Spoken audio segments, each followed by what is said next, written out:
So, arita dire mga kaigsuonan, preparing for the conquest. So, preparing for the conquest. Pero in Numbers 32, nades Numbers 32, no mga kaigsuonan akong basahon.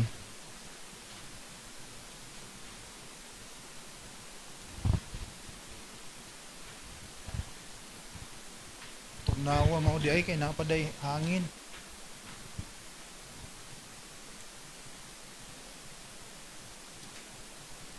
So Numbers 32.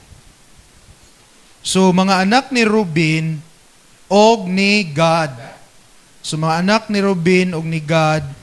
So ni nakakita sila lugar nga mao ang atong basahon ang 32:1.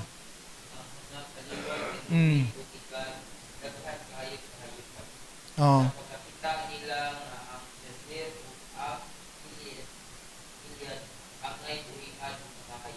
Sa 2.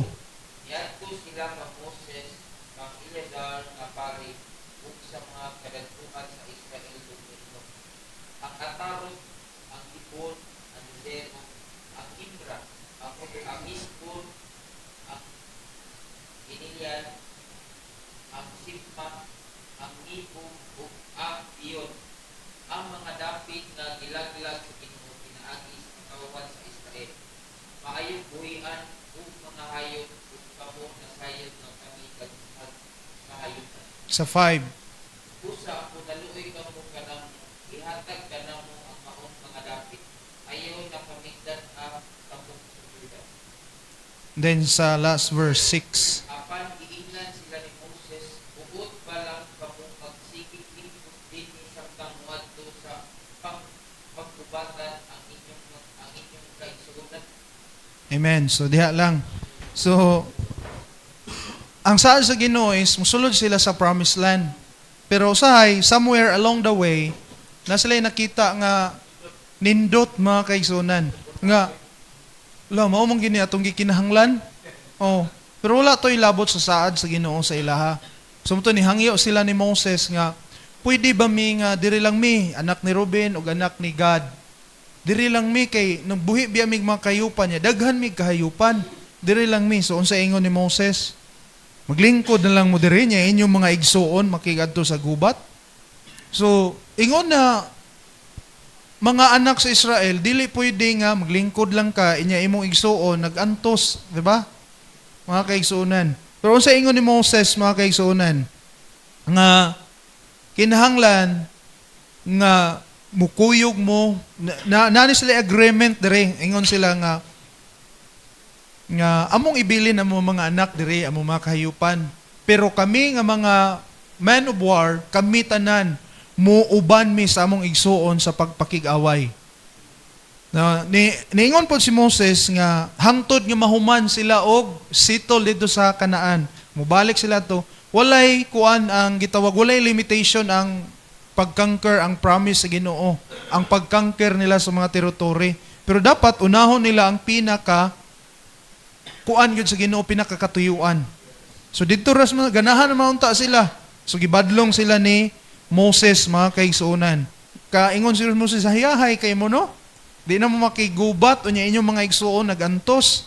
So dili pwede. So mo to nakigsaad sila nga muuban mi ang tanan na mo nga men of war, mauban sa pagpakig-away, hangtod nga mahuman.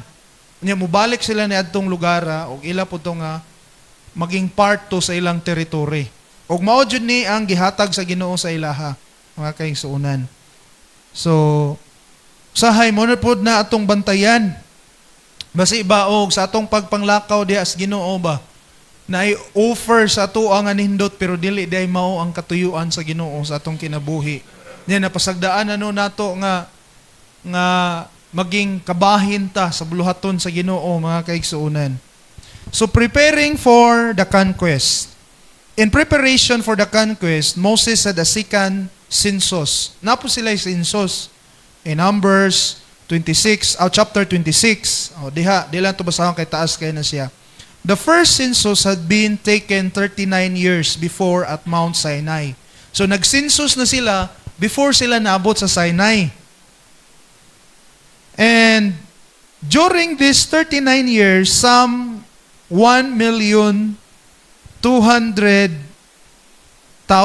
death had occurred, and there was a need to know, kadtong 1,200,000, mga matay na to, garbiha sa nangamatay, no?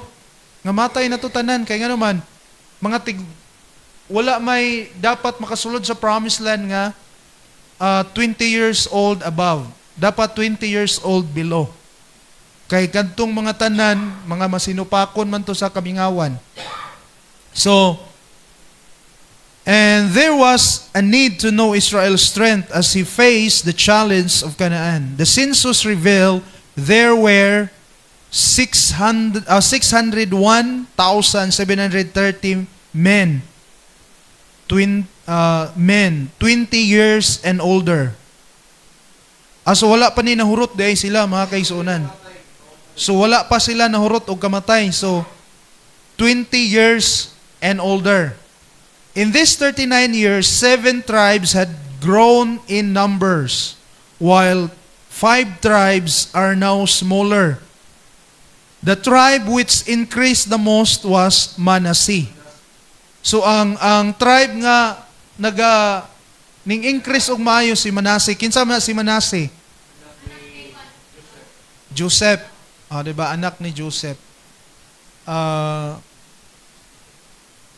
Which had grown from 32,000 to 52,000. So mga naasa, pila may gitubo? Mga 20,000, di ba? 20,000. The tribe which decreased the most was Simeon, which had gone from 59,000 to 22,000.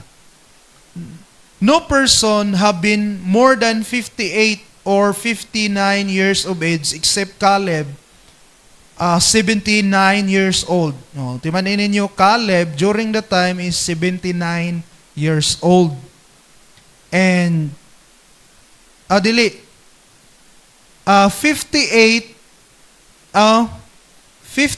years old of age si Caleb. 59 years of age si Caleb. 79 years old si Joshua. Dili lagi. Si Caleb, 79 years old. Si Joshua is 90 years old. And Moses, 120 years old. So si Caleb di ay 79 years old. Si Joshua, 90 years old. And si Moses, 120 years old. So, kung atong tanawon, pilay edad ni Moses nag-start siya sa iyang ministry? 40, sigurado? 80 ang iyang edad. Sa diyang gitawag siya sa Ginoo. Kaya ang iyang 80 ang edad niya. 40 years is kamingawan, so pila 120 years. So 120 years. Unya, as it was nearing the time for Moses to die, a new leader had to be chosen. God's choice was Joshua. Numbers 27:15. Ang basahon na. Numbers, ang magbasa, mas may mag-mic para madunggan sa ato ang Numbers 27:15. So, magbutang ko og mic diha.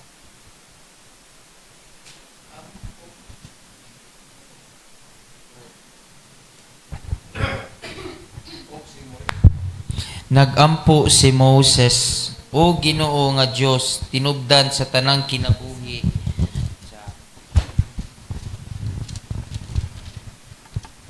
Sige. Nagampo ako nga nagtudlo ka og tawo nga makapangulo sa katawhan, ug makamando kanila aron ang imong katawhan dili may sama sa mga karnero nga walay magbalantay. Ug miingon ang Ginoo ka Moses, ipatawag si Joshua, ang anak ni Nun, ang tawo nga gigamhan sa espiritu ug itapion kaniya ang imong kamot. Patindugas siya atubangan ni Eleazar, ang pari, ug ang katawhan, ug itugyan kang Jose ang katungdanan diha sa atubangan nila. Hatagi siyag otoridad aron ang katawhan sa Israel muhatod kaniya. ug mutindog siya sa atubangan ni Eleazar nga pari nga maoy magpakisayod sa Ginoo alang kaniya unsa ang iyang hukom pinaagi sa Urim ug Tumim.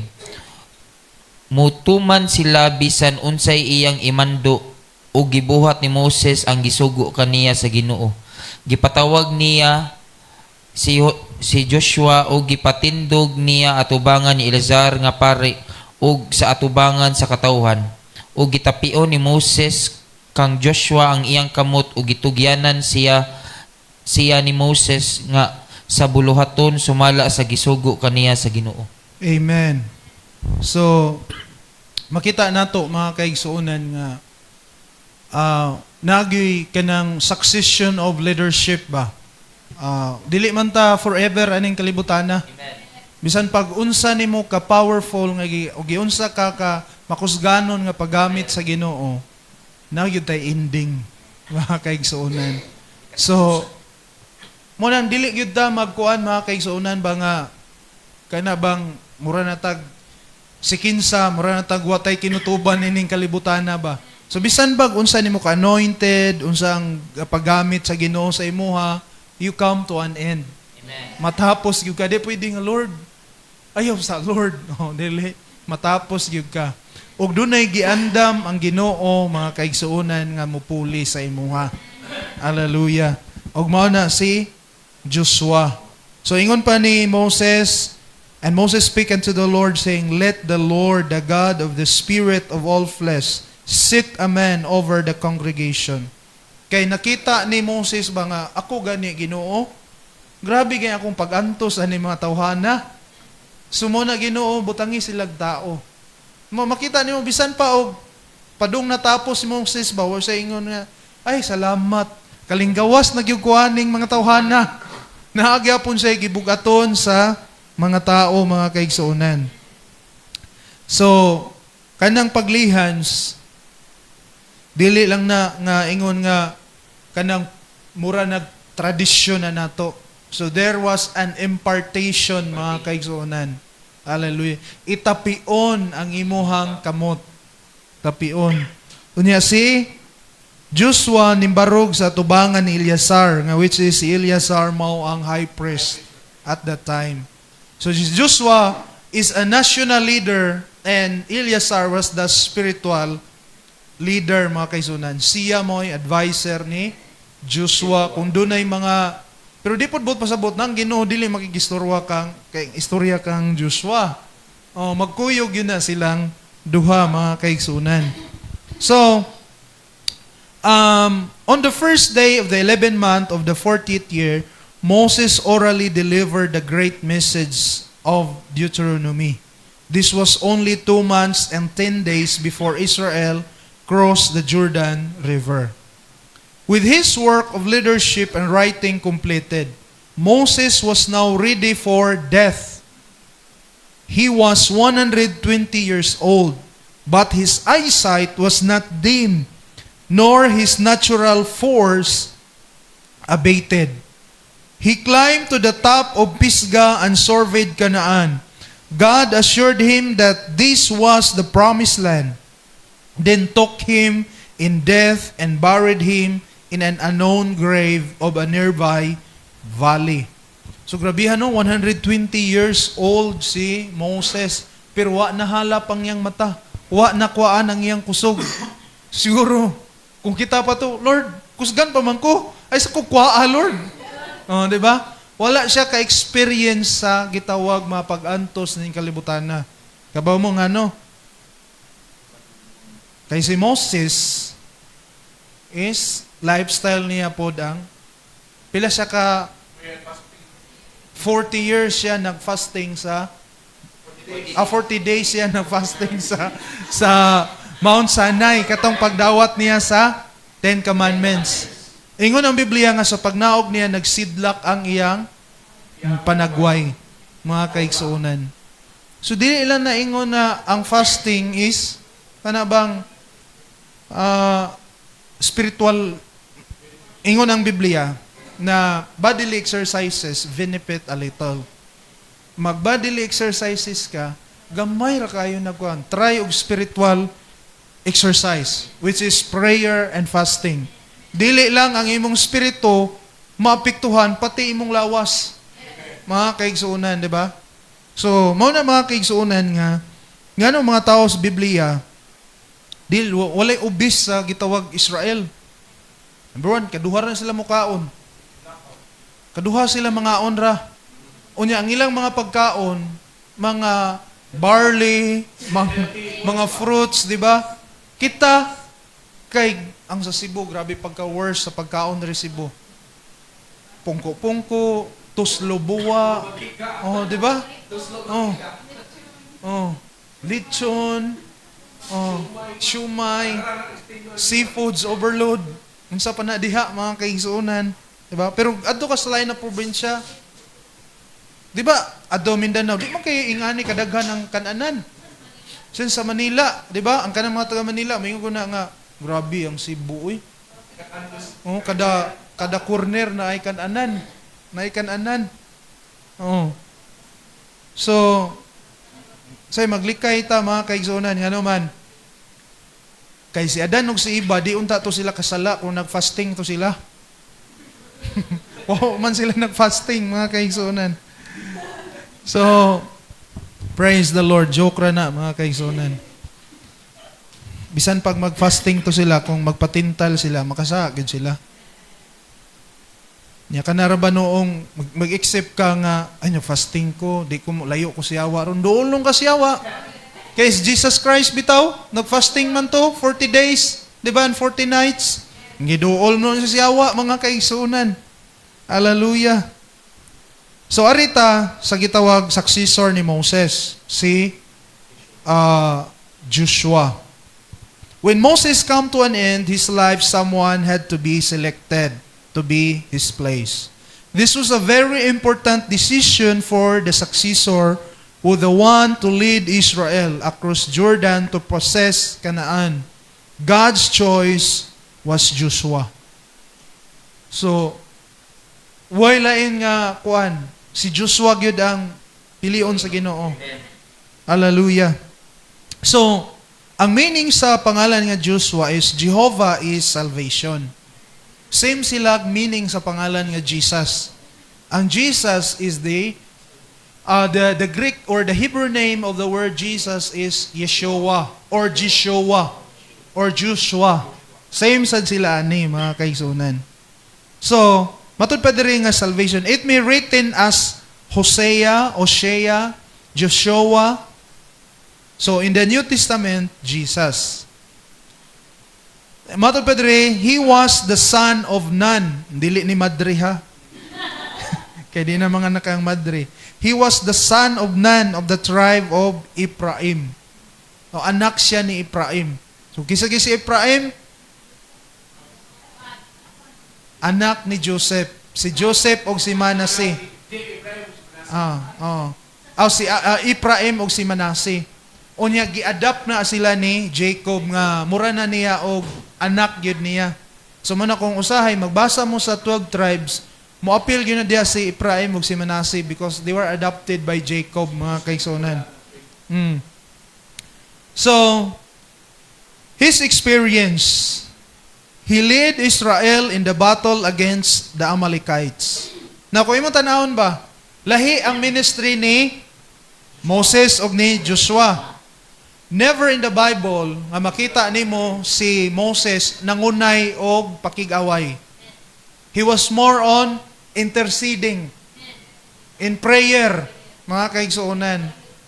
Prayer warrior siya kadto, nakig-away sila mga kaigsuonan. Niya na siya sa bukid niya pag maana gani iyang kamot, mapildi sila. Mapildi sila. Unya si Caleb og si Hur. I think si Aaron og si Hur. Si Aaron og si Hur, mga kaigsuonan. So, kana day si Hur, father na ni Caleb. Father na ni Caleb, mga kaigsuonan. Nag-isa, I think father na niya or anak niya I think si Hur, anak ni, i-search na to na unya, mga kaigsuonan. Basta, si Hur is, lineage po na siya ni Judah. So, lahi-lahi silang ministry. And then, he had accompanied Moses partway up to Mount Sinai when Moses received the Mosaic Law. Atong basahon ang Exodus 24:13. So, Exodus 24:13. Say makabasa. Si Moses nangandam uban sa iyang pangabaga nga si Joshua og mitunga si Moses sa bukid sa Dios. Amen. So nangandam silang duha. Unya si Joshua, wala gid mo lahos didto. Nara siya sa halfway mga kaigsuonan. Partway up to Mount Sinai. There's ubos. So wala gid sila nagkuyog duha. Muna ka nang ingon sa mga katigulangan, sika kuyog pastor, mapastor gyud ka. Ako nagpuyo ko sa balay sa pastor. Mga kaigsuonan. Ako tigkumpra sa ilahang maligya mo sa merkado. Usahay, kasabaan pa ko kay sobra ag kumpra. Usahay ang mga gitugon sa kwa, di na makakuan ba. So, pero ingana mga kaigsuonan, tungod kay kana bang gitawag lag catch the anointing. Wa ka kahibaw sa gini mo kuyog-kuyog mga kaigsuonan. Ang anointing dili ra man naingon nga dali diri duol diri kay ilihan stika. But when you serve your pastor, when you serve someone mga kaigsuonan, diha po na nato madawat ang gitawag si Elisha. He served Elijah mga kaigsuonan. Can I have your double portion of your spirit, di ba? Double portion sa anointing mga kaigsuonan. Yung si Elijah nga lisod kayo na. Pero niabot ang time nga it was granted sa iyaha mga kaigsuonan. So, ingana mga kaigsuonan. And then, he had assisted and ministered to him following Israel repentance regarding the sin of the golden calf. So, nag-assist gyapon siya ni Moses, nag-minister siya ni Moses. Natanaw ni mo ha, naagid sa permi ni Moses ba? Nag-assist siya permi mga kaigsuonan. Usahay nga to ang blessing mga kaigsuonan. Hallelujah. Bisan sa kuan, sa leadership karon, sa leadership. Kita na to nga, for example, sa kuha mga kaigsuonan.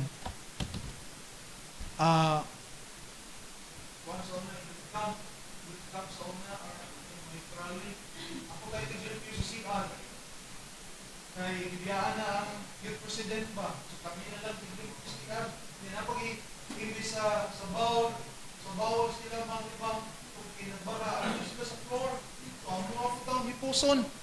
Inga na ka-worse mga kaigsuonan.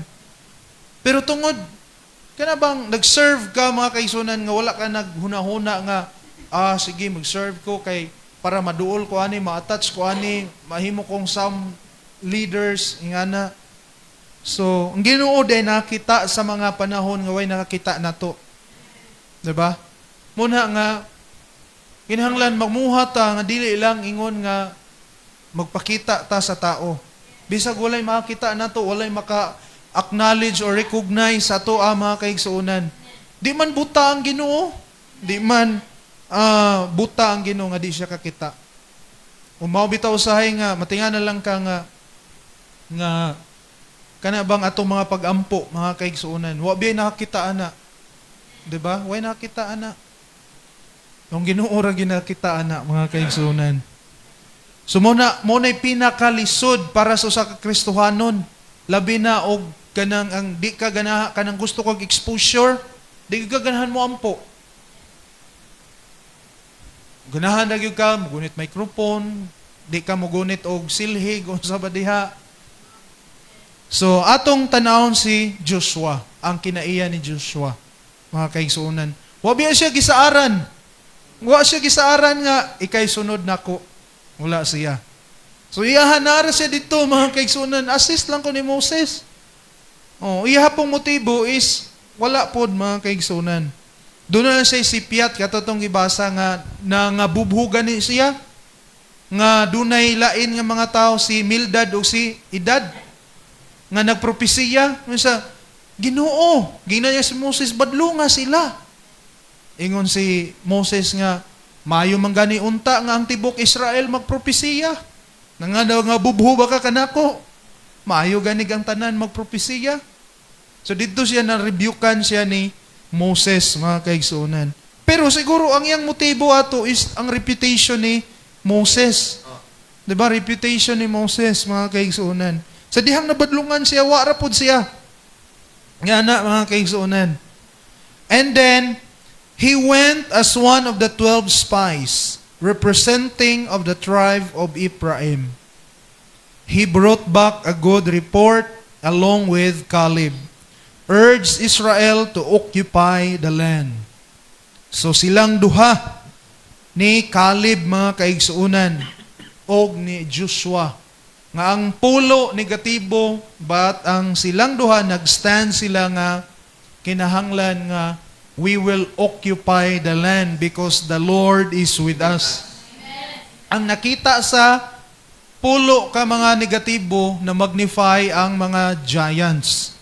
Pero ang nakita sa gitawag og ni Joshua og ni Caleb ang saad sa Ginoo. 'Di ba? Munang diha ta magkupot sa saad sa Ginoo, dili sa gitawag atong nakita. Natanaw na nimo, the just shall live by faith. Oh, 'di ba? Unsa pa nagingon diha nga we walk by faith and not by sight.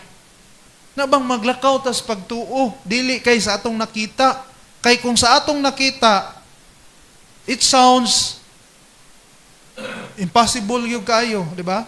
Like na ako'y gibasa ganiha, mga kaigsuonan, I think there is a 2 Kings, nga niingon sa Elisha, ugma, ang harina ug ang kani mao ni presyo. Unsa itubag sa gitawag leader or kanang tuong kamot sa hari, ingon siya nga gawas lang kung ang Ginoo mag-ablik bintana sa langit. Ingon ang alagad sa Ginoo si Elisha, makakita ka pero di ka kakaon. Makakita ka pero di ka katilaw. Kunya dunay duha ka o upat ka mga sanglahon. Manaa sila sa gawas sa syudad. Unya napalibutan na ang syudad sa gitawag kanang mga Syrian, napalibutan na. Ingon ang mga mga tao nga sanglahon, kung magpabilin ta diri nga maglingkod, mga matay ta. Matay tas gutom. Pero kung musod ta sa gitawag og kanang kampo sa mga Syrian, kung ilat ang kaluyan, maayo, or kung mamatay ta, bahala na ni manood ta dito kaysa mamatay tang watay gibuhat. Oh, di ba? Which is kana nga espiritu, mausad na kang espiritu ni Esther. Wa pa nahatag siyang golden scepter. Nga pwede nga kumusod siya didto nga wala siya gitawag, wala pa siya gikuan sa hari, appointment. Pwede siya patyon sa hari. Kay illegal entry to siya, kay wa pa nahatag siyang golden scepter. Bahala na. Oh, mga ingana nga pagtuo, mga kaigsunan ba? Karon ang upat ka sanglahon sa dihang pasulod na sila sa gitawag og kanang Syria, sa kampo sa mga Assyrian. Ang nadunggan sa mga Assyrian, mga tingog sa mga kabayo, mga tingog sa mga daghan ng mga nagkabayo, di ba, mga karwahig, trumpita, nanagan silang tanan. Pagsud sa mga sanglahon, daghan kay pagkaon. Daghan kay pagkaon. Nya ang makanindot atong sanlahon ba? Siya nga, ba dapat buhaton na to ang tama? Adtuon na to ang hari. Ingno na to nga walay tao diri. Kay para nga ma-share nila ang blessing, mga kaigsunan. Nausahay ba? Kana nga mga pagtuo, mga kaigsunan ba? Di man na nato makita sa ato ang gitawag mata. Sa gitawag logic, mga kaigsunan. Usahay ang Ginoo mamuhat siya kana bang biyan sa logic sa tao ba? Grabe ka, imposible naman po dana. Say bitaw, ngano ang tao, mga kaigsunan, kana bang nawad-an na tagpagtuo karon kung magkasakit ta, explain din science. 'Di ba? Usahay mas tuhuan pa nato ang doktor kaysa pulong sa Ginoo. Di ba? Nakita mo rin na putag doktor paminahon ba? Ni ingana, gingon mo ko ng doktor, ingana. Mura po kag doktor. Di ba? Hoy, hunungan na. Tuhuin nga ang Dios labaw sa tanan. Di ba? Ingana mga kaigsuunan. Tuhuan yun nato mga kaigsuunan. Kay siya makaayo. Night time nga, this is my personal testimony. Na ba, masiglabad akong siguro sa acid, siguro to sa Gwen. Wala pa ko nag-fasting ato that time. Na ito'y time nga, sige, nagsakit ba? Di naman ay maayo. Nya, tagdugay kay ko makatog. Siguro ko nga, tungod siguro ning sa tagdugay ko matog. Night time, nagampo ko akong girebuke. Inubanan sa, kana ba? Step out sa atong comfort zone ba? Nga dili bitaw siya, ordinaryo nga mga pagampo. Ginoo, kung maluoy ka, maingon ka ba nga, Ginoo, ayuha taon ning sakit sa akong ulo. Kung yung gihunahuna mga kaigsunan nga ang Dios mag-aayo in the name of Jesus. Kaya bang ingana nga pagtuo mga kaigsunan ba? Kinahanglan mo step out sa Lord. O sabi, mag-ana ta mag-ampo mga kaigsunan. Ginoo. Niya, ang atong kasing-kasing, wala nag-uban sa atong kuanan ba? Dapat, ighuman ni ampo. Tuhuan yun natong giayo na tas Ginoo. Tuhuan na to mga kaigsuunan. Kaya sahay, diha mo tasok doon sa Ginoo. Ngayon nga, ampuan na tong bukid o mubalhin mo kis dagat. Naana dahil itong mga bay, tanawang bay. Diba? Tanawang bay. So, he, along with Caleb, was one of the older men who would be permitted to enter Canaan. He was probably about 90 years of age.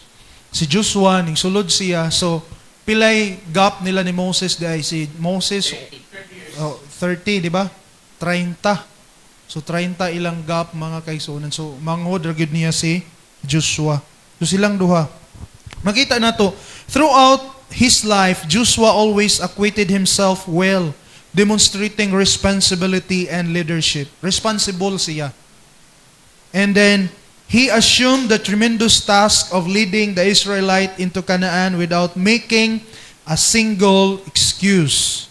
He showed his humility in his service to Moses.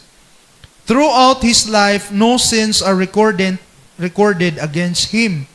The record of his life is faultless in the conquest of Canaan. And matod pa diri nga Joshua with the only one reverse the defeat of at Ai or Ai, showing the necessity of absolute obedience to God's command. Some of the greatest characteristics possessed by Joshua were faith, obedience, and courage. So tulo ang pinaka greatest characteristic ni Joshua. Faith, obedience, and courage. So ang faith, murag sunod ba? Ang faith should be followed by obedience. Kay magunsa man ang faith, wa kay pagsunod. Ginoo tuo ko, nya di ka mo sunod. Tapos, yes, na po kay obedience mga kay sunod, pero wala kay courage ba? Di ba on? Brother Christian, kanang mga apply ka, katrason ka, di ba? But if you have courage, di ba? Bahala na diha, oy. Dapat atog yung isilsil sa atong utok ba nga, kinsa maguna sila? Anak man ko sa Ginoo. Courageous ta ba? Unsa ingon ni ato ra kuning basahon ang tanaw na nimo ba si ang Ginoo gina-encourage niya si Joshua mga kaigsuunan. Joshua 1:9. Joshua 1:9. Isa'y makabasa. Pagpakuskalon ka o magpahisok, ayaw, magpakadlok, kung dili ka, magmaluya. Kasi Jehovah, ang imong Diyos, magkauban ka nimo bisan asa, ikaw. Amen. Diba? Kung sa ingon, have not I commanded thee, be strong. Ang kanadeng be strong, ang Diyos mo ay nagsugo, ana. Dili ta magpa, muratag piso, mga kaigsuunan. Be strong, mga kaigsunan. Kung lalaki ka, magpakalalaki ka. Ano bang courageous ka, mga kaigsunan? And be of good courage. Be not afraid. Normal gina sa tao nga, mahadlok, pero ingon ang Ginoo, be not afraid. Neither be thou dismayed. Bisan pag madismaya ka, dili pwede. Basta ba o pag tiyan, mga apply ka, niya, di ka madawat, madismaya, dahin ka, ayaw. Padayon, ragyapon. Diba? Oh. Unya, for the Lord thy God is with thee, whatsoever thou goest, whithersoever thou goest. Kanindot ana nga saad. Diba? Bisan asa na ang Ginoo magauban nimo. Hallelujah. Nya, unsa pa ingon sa Ginoo, mga kaigsuonan? Sa 1 verse 5. Matud pa diri, there shall not any man be able to stand before thee all the days of thy life. As I was with Moses, so I will be with thee. And I will not fail thee, nor forsake thee. Grabe nga saad sa Ginoo, mga kaigsuonan. Nga walay si bisan kinsa nga tao nga mubarog batok kanimo. Hallelujah. Sama nga ako nakig-uban kang Moses, ako makig-uban kanimo, ug dili ti ka pakyason, ug dili ko ikaw iga sa likway, mga kaigsuonan. Mo ni saad sa Ginoo kang Joshua. And then Joshua, gamay na lang para sa sunod, mga kaigsuonan, at taas pa gini siya, pero di na to mahuman karon. Joshua, he was a type of Christ. Apart from bearing the same name as Jesus, living a sinless record, Joshua was a type of Jesus in the following ways. So dunay 5 diri. Joshua, he was the captain of, number 1, he was the captain of the armies of the Lord. And then, he followed after Moses, or open parenthesis, the law. Close parenthesis. He led his people through victory. Iyang lead ang, sa number 3, he led his people through to victory. Number 4, he was their advocate. Si Joshua mo ilang manlalaban. And Joshua, he allotted, sa number 5, he allotted the portion due the people. Siya mo'y nagabahin-bahin sa gitawag luna para sa mga anak sa Israel, mga kaigsuonan. So, praise the Lord, mga kaigsuonan. So, mauna nga si Joshua is a type of Christ. And then, God's message to Joshua, muna itong gibasa nga, after the death of Moses, the Lord appeared to Joshua with a message of encouragement. This is one of the outstanding selection in the book of Joshua. This message may be divided into 5 main points. Ang Joshua verse 1 to 9, pwede siya nga mabahin sa 5. So, ang number 1 nga statement concerning the death of Moses. Number 2, the covenant of Abraham confirmed once again. And number 3, God's message of encouragement. So, mo ni iyang gikuan kang Joshua. Number 4, God's exhortation. Gilig-on si Joshua. Number 5, the place emphasis upon the importance of the law. Diha man na nimo makita sa Joshua 1:8 to 9, di ba nga, this book of the law shall not depart out of thy mouth, but thou shalt meditate therein day and night, and thou mayest observe to do according to all that is written therein. For then thou shalt make thy ways prosperous, and thou shalt have good success. So, usag yun dahil sa atong success, kauban yun ni. Di ta pwedeng mag-success, wala ni. Diba? The book of the law. Now, makita ang good ni mo, mga kaigsunan. Tanaw ni mo ha, nganong ang mga tao nga nagdedicate sa ilang kinabuhi sa pagbasa sa pulong sa Ginoo, lahi sila nga mga Kristohanon. Lahi sila sa ilang paglakaw sa Ginoo, 'di ba? Muna nga kinahanglan gyud ta mag-meditate sa pulong sa Ginoo, mga kaigsuonan. Magbasa sa pulong sa Ginoo. Ganiha, mga kaigsuonan. Di lang ako i-share tanan. Kay basig di na exciting akong walig Sunday. Well, nag-study ko ganiha, mga kaigsuonan. Daghan ko kay pulong ang Ginoo ba nga ma-amaze ka. Kay ingon ka ba nga, kana bang ikaw ray gitagaan sa Ginoo, ana? Kana bang nanapog kay bagong nakuykuyan ba? Bitaw no? Oh, ana mga kaigsuonan, bitaw no? Mahi kay Ginoo ba?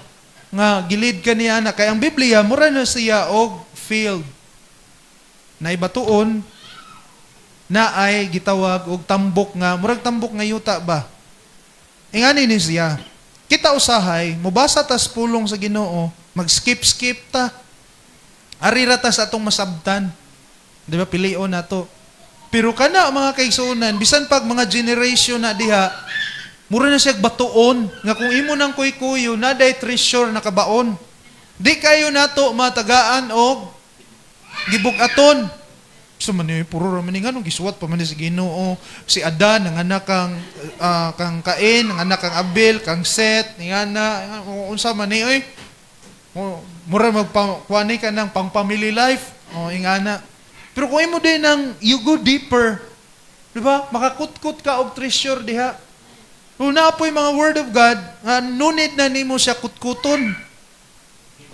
Like Acts 2:38. No need naman na mga kaigsuonan, di ba? John 3:3. Except a man be born of water and of the Spirit, he cannot enter the kingdom of God. Ang uban, gi-complicate. Dili man na, di man na literal. Di ba? Klaroan ng literal, mga kaigsuonan. So, diha na to makita, mga kaigsuonan nga, sa pag-study, like pag-Sunday, ma-renew, mabago ang atong kinabuhi if we renew our mind. Wala may laing makabago sa atong una-una. Pulong sa Ginoo.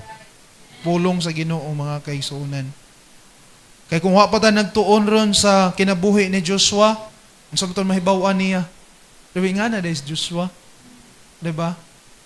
So, muna mga kaigsuonan, sa pagpangalagad sa Ginoo, invest yun nato, mag-study yun ta. Ingon pa ni Pablo, ni Timothy, study to show thyself approved unto God, a workman that needeth not to be ashamed, rightly dividing the words of truth.